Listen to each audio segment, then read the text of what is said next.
अब तक आपने देखा, लोकवर्ण को अपनी माता से भैरव और देवी के विषय में ज्ञात होता है कि उसके पिता के साथ देवताओं के युद्ध में इन्होंने देवताओं का साथ दिया था, तो वो क्रोधित होता है और फिर उसकी माता उसे अपनी शक्ति से उत्पन्न किए हुए मानव के पास ले जाती है जिसके अंदर प्राण नहीं है, और फिर लोकवर्ण को आदेश देती है, पुत्र, वो देखो, वो है पुष्पक पर्वत, ताकि हम इसे जीवित कर सकें। लोकवर्ण पुष्पक पर्वत की ओर रवाना होता है, जहाँ भैरव उसके मार्ग में बाधा उत्पन्न करते हैं।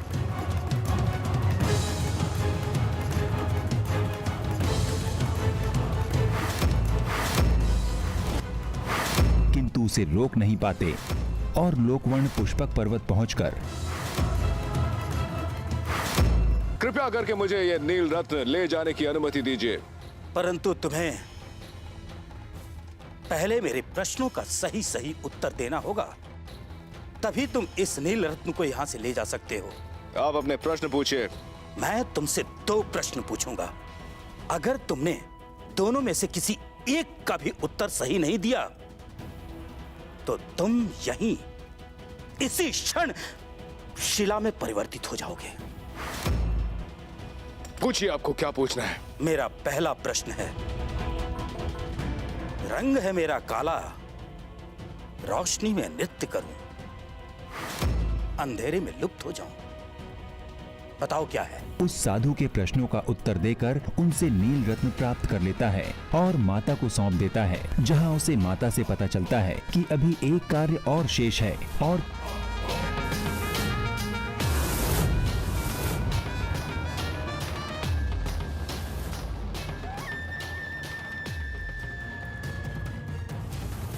फिर लोकवर्ण उस कार्य को भी पूर्ण करने के लिए निकलता है, जहां भैरव उसका पीछा करते हैं। अब आगे।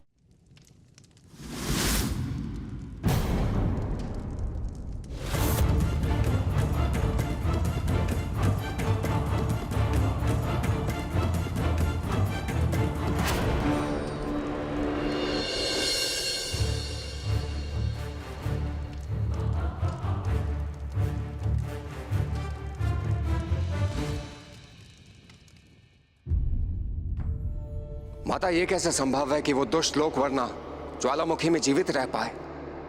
अग्नि तो उसे जलाकर भस्म कर देगी। अवश्य ही उसका कोई गुप्त उद्देश्य है भैरव,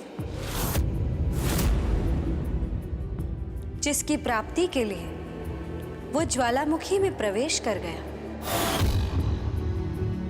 भैरव, आपको उसे ढूंढकर ये जानना होगा कि वो अंदर क्यों गया।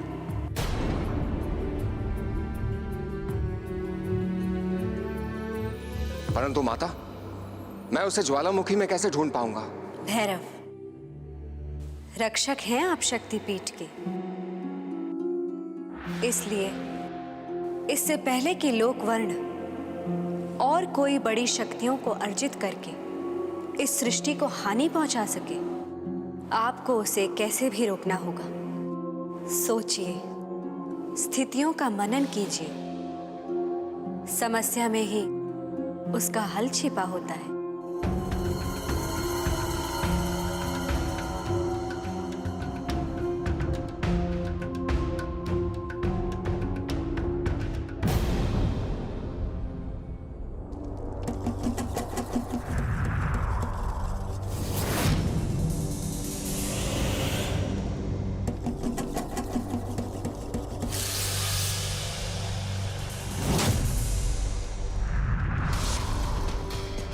तुम में इतना साहस कि तुम महाराज ज्वाला के राज्य में प्रवेश कर गए।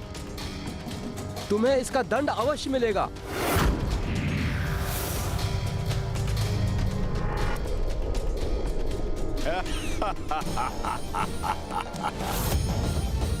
जिसे ज्वालामुखी की अग्नि नहीं जला पाई, वो तुम्हारी मुख अग्नि से क्या जलेगा?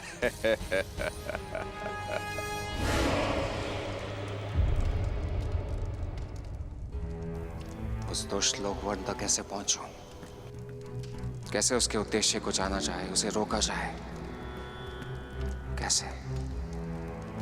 माता ने कहा था कि सोचो, स्थिति का मनन करो। समस्या में ही हल छिपा है। समस्या में ही हल छिपा है, परंतु समस्या है क्या? लोकवर्णा नहीं, इस समय तो समस्या है उसका अग्नि में जाना, और अग्नि तो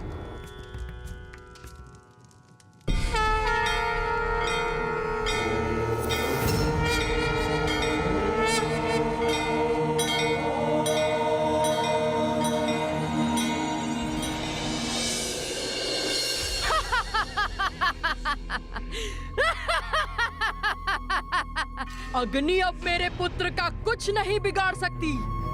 कुछ भी कर लो भैरव तुम, मेरे पुत्र को त्रिलोकपति होने से रोक नहीं सकते हो, क्योंकि तुम्हें नहीं पता मेरे पुत्र के साथ कितना बड़ा वरदान है।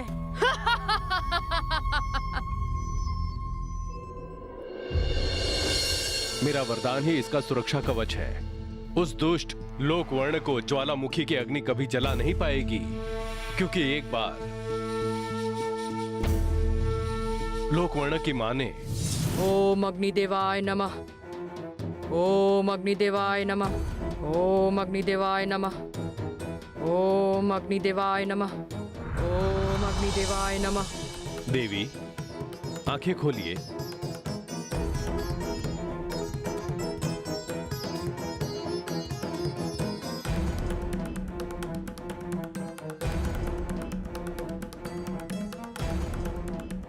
मैं आपकी तपस्या से अति प्रसन्न हूं। मांगिए देवी, क्या वरदान चाहिए? हे अग्निदेव, मुझे ऐसा वरदान दे कि मैं जिसको भी आपके पवित्र चरणों की भूमि की इस मिट्टी से लेप लगा दूं, उस पर अग्नि का कोई प्रभाव ना पड़े, अग्नि उसे भस्म ना कर पाए। तथास्तु।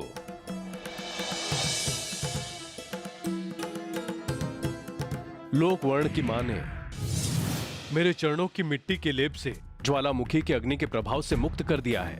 अब कोई भी अग्नि उसे भस्म नहीं कर सकती। अग्निदेव, आप इस वरदान को वापस ले लीजिए, अन्यथा अनर्थ हो जाएगा। नहीं भैरव, यह असंभव है। दिया हुआ वरदान वापस नहीं लिया जा सकता, और हम देवता ऐसा छल नहीं करते। देखो सैनिक, मेरी तुमसे कोई शत्रुता नहीं है। मैं यहाँ एक उद्देश्य से आया हूँ, मुझे जाने दो।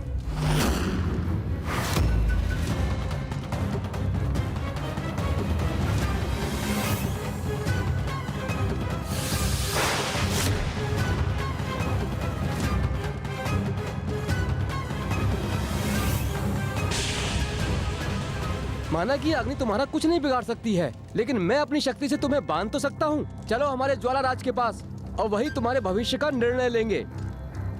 चलो।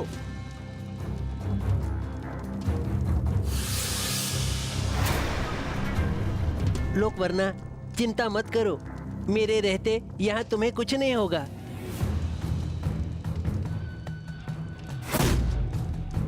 तुम उस लक्ष्य को अवश्य पूरा करोगे जिसे करने यहाँ पे आए हो तुम। आप कौन हैं? मेरे बारे में कैसे जानते हैं? मैं तुम्हारे बारे में सब कुछ जानता हूँ। मैं महाराज ज्वाला का सेनापति अर्तक हूँ। मैं तुम्हारे पिता का भाई अर्थात तुम्हारा चाचा हूँ, जिसे देवताओं ने मार दिया था। हाँ लोकवर्णा, देवताओं के डर से मैंने ये रूप धारण किया है, और तुम्हारी माता को अग्निदेव से मिले उनके चरण की मिट्टी के लेप के वरदान के कारण ही मैं भी यहाँ आ पाया था, और ज्वाला महाराज का भरोसा जीत के उनका सेनापति बन गया। ये तो बहुत अच्छा हुआ। मैं जानता हूँ तुम यहाँ पे क्यों आए हो। तुम्हारी माता के जल थल की शक्तियों से बनाए उस मानव के जिंदा होने का समय आ गया है ना? जी हाँ। लेकिन उस मानव को जीवित करने के लिए तुम यहाँ पर जिस वस्तु को लेने के लिए आए हो, उसे ले जाना सरल कार्य नहीं है। लोकवर्ण को रोकना ही होगा, क्योंकि चाहे उसका मार्ग कितना भी कठिन क्यों ना हो, त्रिलोकपति बनने और शक्ति पीठ को खंडित करने के लिए वो कुछ भी कर सकता है। आज मध्य रात्रि होने से पहले भैरव को लोकवर्ण को समाप्त करना ही होगा, अन्यथा अनर्थ हो जाएगा। लेकिन आज मध्य रात्रि तक माँ के बनाए मानव को जीवित करना अत्यंत आवश्यक है। फिर ये कार्य कैसे होगा? कोशिश करके देखते हैं। अभी मैं तुम्हें छिपा लेता हूँ। लेकिन सब कुछ आज रात ही हो जाना चाहिए, वरना मेरा यहाँ आना व्यर्थ हो जाएगा। इस समय सबसे बड़ी समस्या है तुम्हें छिपाना।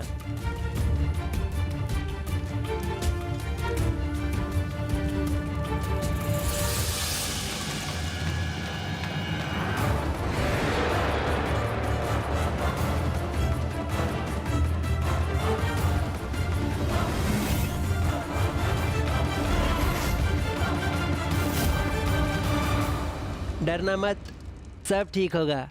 मुझे आप पर पूर्ण भरोसा है।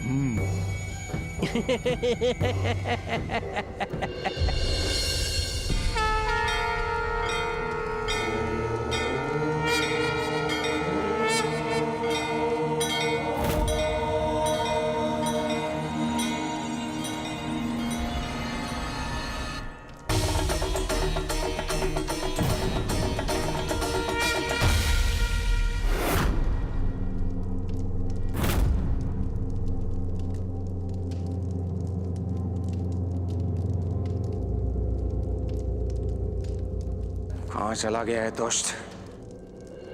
देवराज, ये सब मेरी वजह से हुआ है। लोकवर्ण की माता को जब मैंने वरदान दिया, उस समय उसका उद्देश्य कलुषित नहीं था।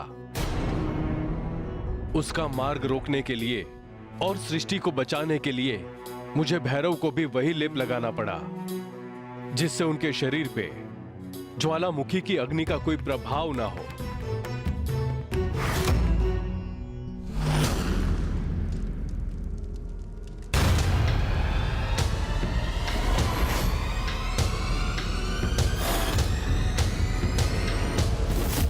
अधिक चालाकी मत करना, वरना तुम अपने प्राण खो दोगे। मुझे इन लोगों का बंदी बन जाना चाहिए। शायद उसी से लोकवर्ण का पता चले।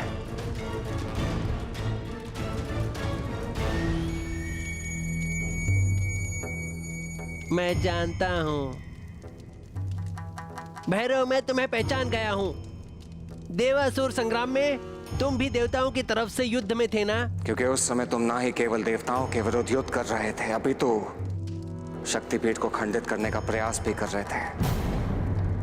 और मेरे शक्तिपीठ के रक्षक भैरव के होते हुए यह संभव नहीं था। अच्छा, लेकिन आज तुमने यहाँ आकर बड़ी भूल कर दी है।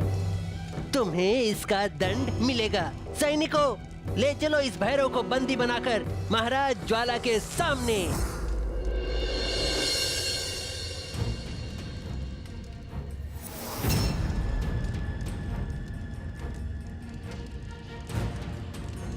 महाराज ज्वाला राज की जय हो। ये कौन है? ये हमारे राज्य में कैसे आ गया, और वो भी जीवित?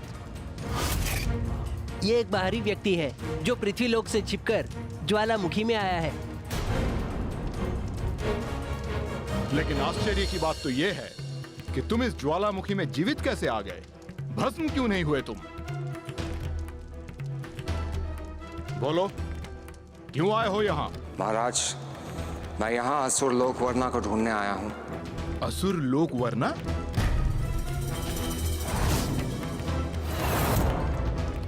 लेकिन असुर लोकवर्ण यहाँ क्यों आएगा? सत्य कहो, तुम्हारा यहाँ आने का उद्देश्य क्या है? मैं सत्य कह रहा हूँ महाराज। महाराज, अवश्य कोई अन्य बात है। आपके विरुद्ध षड्यंत्र रचा गया है। ये बिना आज्ञा अगर यहाँ आया तो नियम अनुसार ये हमारा शत्रु है। इसे बंदी बनाकर कड़ाई से पूछा जाए, इसका यहाँ आने का कारण क्या है। ले जाओ इसे।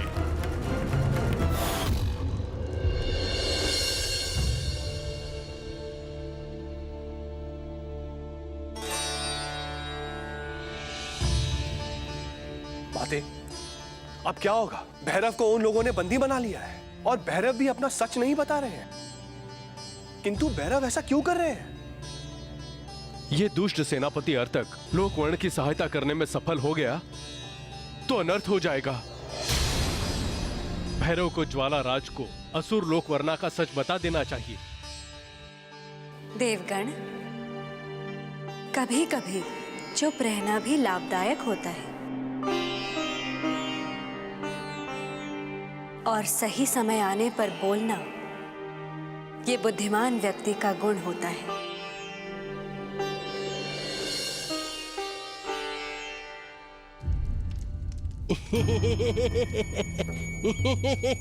भैरव, मुझे तुमको किसी से मिलाना है।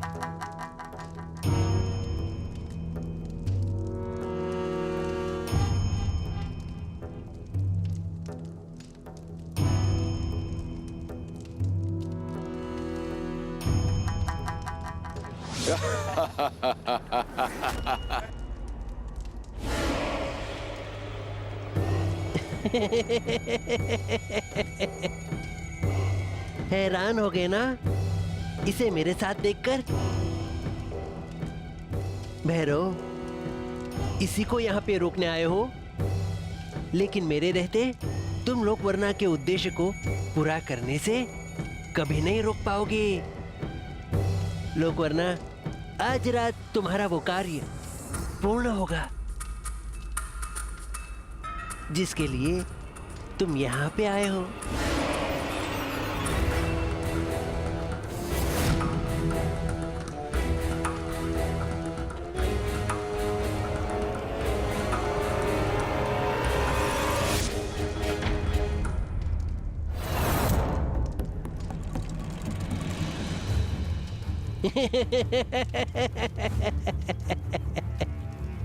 भैरव, आज तुम उस अग्निकूप में जाओगे जहां पर कोई वरदान काम नहीं आता, कोई शक्ति काम नहीं आती।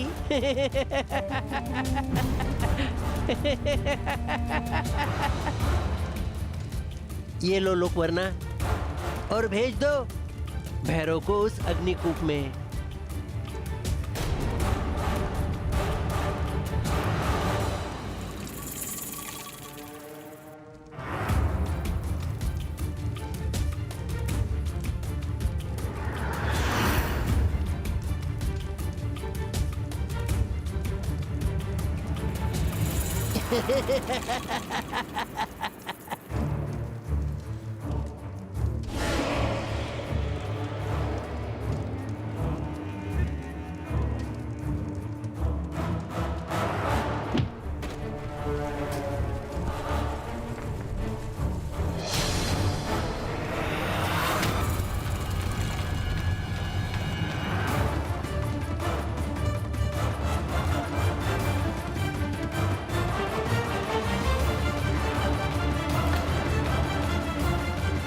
लोक वरना, यहाँ से जल्दी चलो।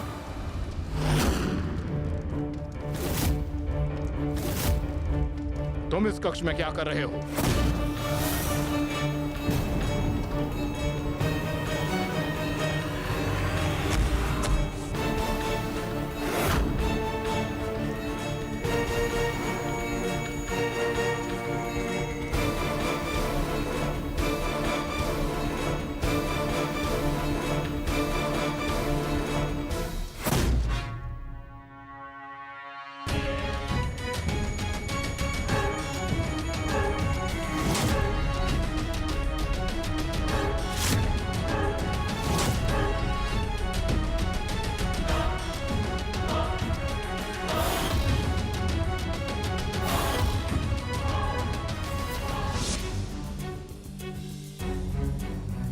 हम सफल हुए और भैरव वो यहां कभी नहीं आ पाएगा।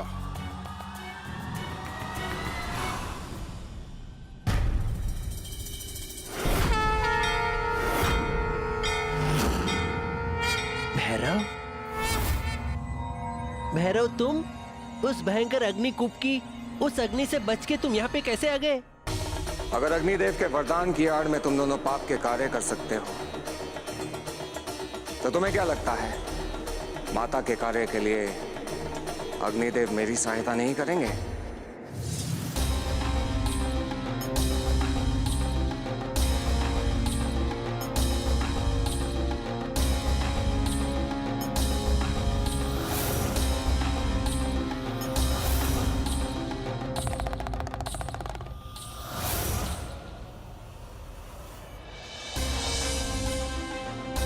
भैरव, शीघ्र निकलिए।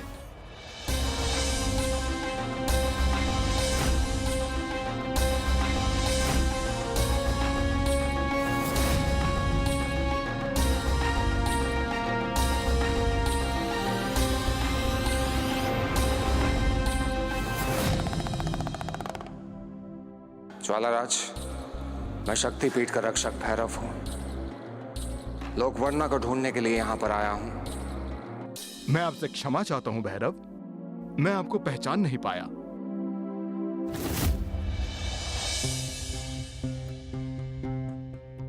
आप जल्दी से यह यंत्र लेकर यहां से बाहर निकल जाइए। यही यंत्र आपकी रक्षा करेगा। आप सुरक्षित यहां से बाहर निकल जाएंगे। तत्पश्चात आप इसे ज्वालामुखी के मुख पर छोड़ दीजिए, तो मेरी ज्वालामुखी सुरक्षित हो पाएगी। अन्यथा। और इसी प्रकार मैं बाहर आया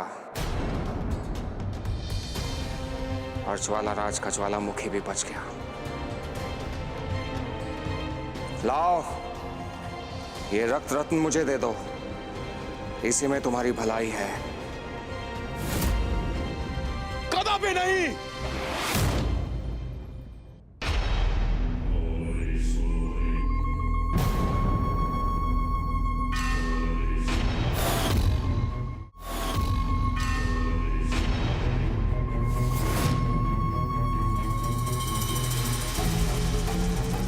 भैरव, अब हमको उस मानव को जीवित कर त्रिलोक में विजय और तुम्हारा वध करने से कोई नहीं रोक सकता। कोई नहीं।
माता, ये घटना तो बहुत भयानक है। जी माते, ये दुष्ट इस मानव को जीवित करने से थोड़ी ही दूरी पर है। यदि समय रहते इसे रोका ना गया तो अनर्थ हो जाएगा। सृष्टि के नियमों के विरुद्ध आने वाले समय में यह घातक हो सकता है।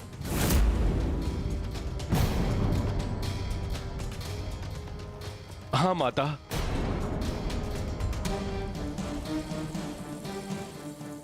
वो दुष्ट लोकवर्ण उस मानव को पुनः जीवित करने की अपनी अंतिम यात्रा पर निकल चुका है।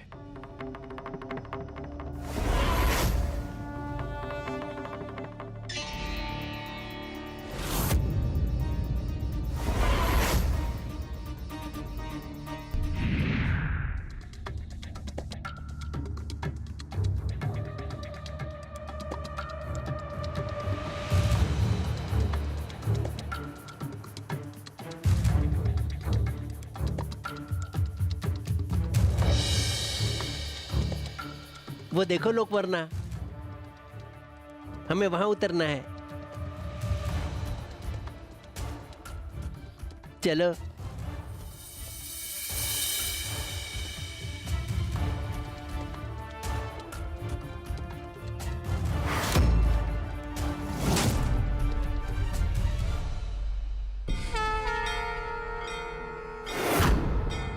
अब ये दोनों यहाँ कहाँ जा रहे हैं?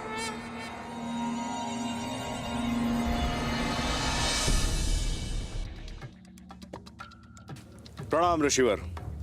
ऋषि कुमारी मंगला का आश्रम कहाँ है? आप यहां से सीधे मार्ग चले जाइए। तालाब के किनारे जो कुटिया है वो उन्हीं की है। धन्यवाद ऋषिवर।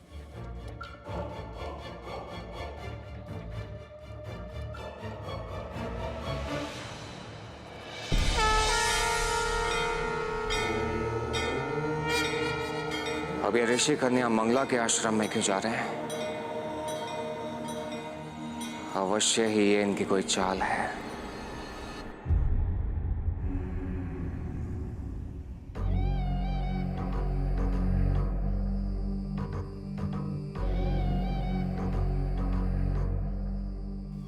आपको याद है ना क्या करना है?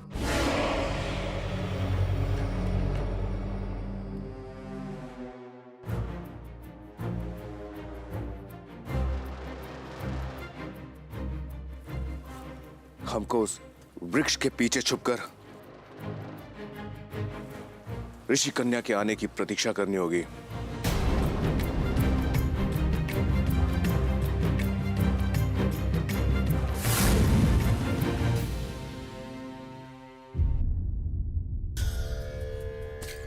माता, ये दोनों तो वृक्ष के पीछे छिप गए हैं। अब देखना यह है कि ये आगे क्या करते हैं।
लोकवर्णा, तुम्हारी माता का कहा गया कार्य पूरा होने वाला है, याद है ना?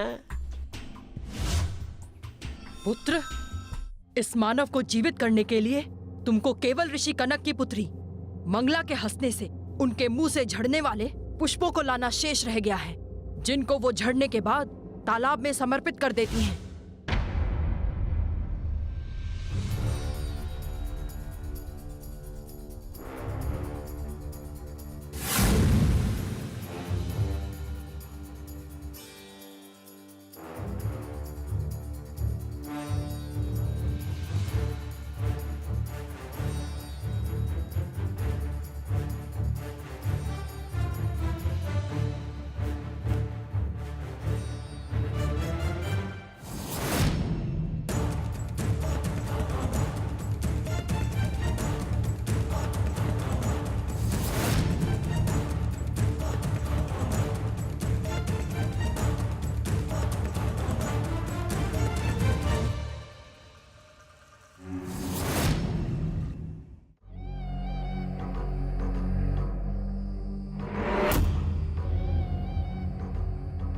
हमको ऋषि कन्या से ये चमत्कारी फूल मिल ही गए जो हमको चाहिए थे।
ये तुमने क्या किया?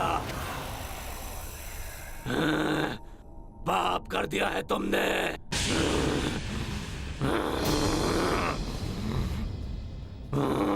बहुत बड़ा पाप।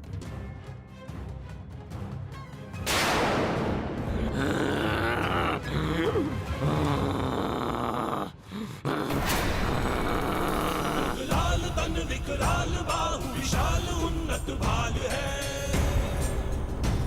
विद्रूप विध्वंसक मति मदमत्त गज सी चाल है। निर्भय निरंकुश ये निशाचर कौन है? निर्भय निरंकुश ये निशाचर कौन है? निर्भय निरंकुश ये निशाचर लोकवर्णा,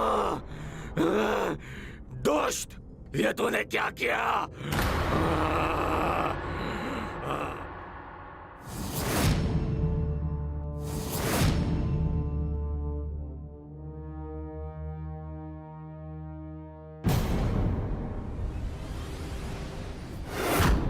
तुमने मेरे मिले जीवन को इन पुष्पों से मिले मृत्यु की दिशा में धकेल दिया है। मैं तुम्हें नहीं छोड़ूंगा। शांत रहो। इसने तो पुष्प लाकर तुम्हें जीवन दान दिया है। नहीं, ये वो पुष्प नहीं है। ये सुख के नहीं, दुख के पुष्प है।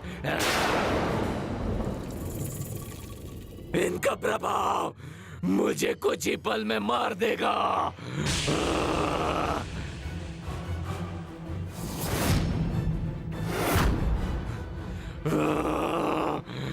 रुक जाओ।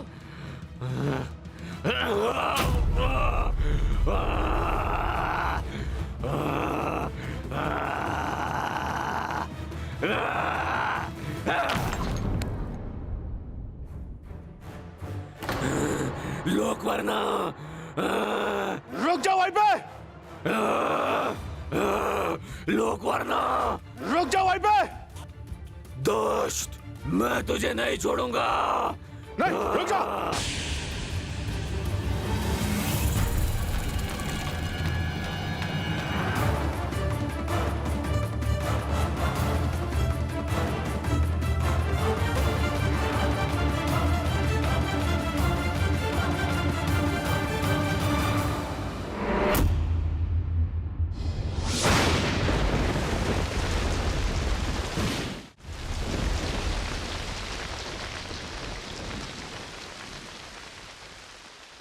ऐसा कैसे हो गया? मेरी माता ने जो पुष्प लाने को भेजा था, हम तो वही लेकर आए थे। फिर उससे वो मानव कैसे मर सकता है? मैं बताता हूं।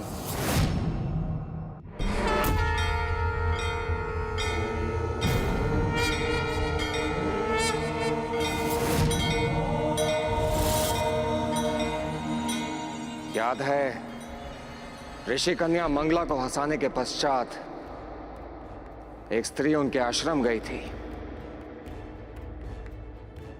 वो देवी इंद्रानी थी जिनको अनुरोध कर मैंने वहां भेजा था।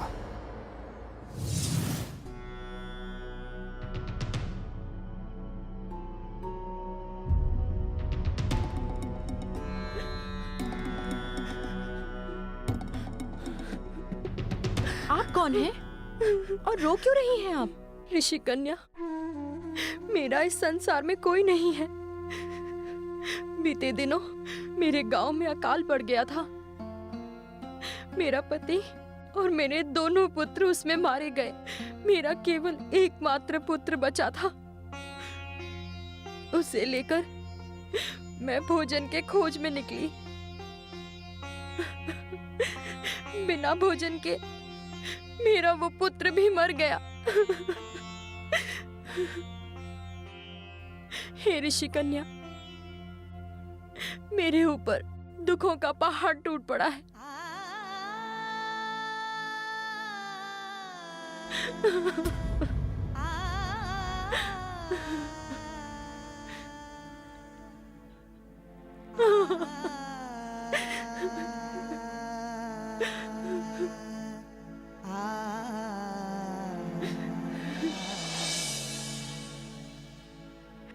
ये लीजिए, इससे आपका कल्याण होगा और आपका दुख कम होगा।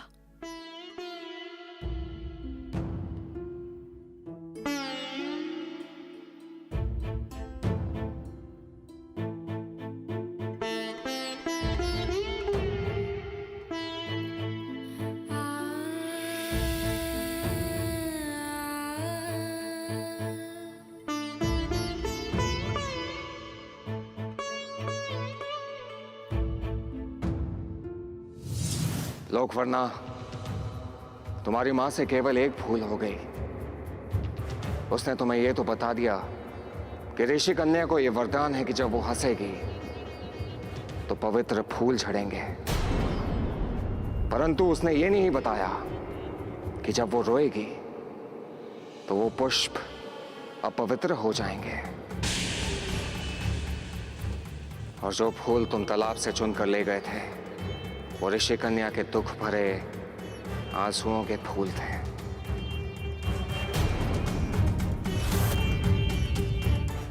और जो फूल तुम तालाब से चुनकर ले गए थे वो ऋषि कन्या के दुख भरे आंसुओं के फूल थे। भैरव, मैं तुमको नहीं छोड़ूंगा।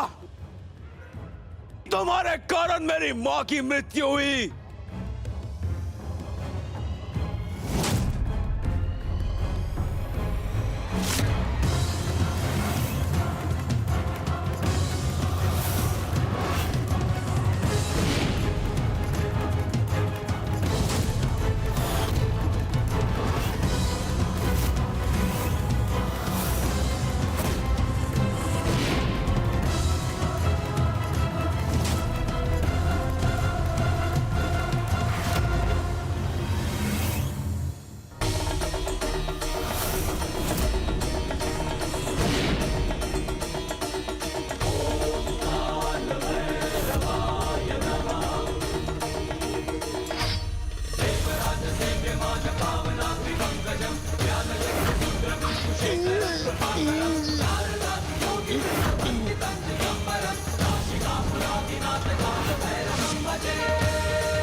दोस्त, तूने संसार के नियमों को तोड़ने की चेष्टा की, इसलिए तुझे जीवित रहने का कोई अधिकार नहीं।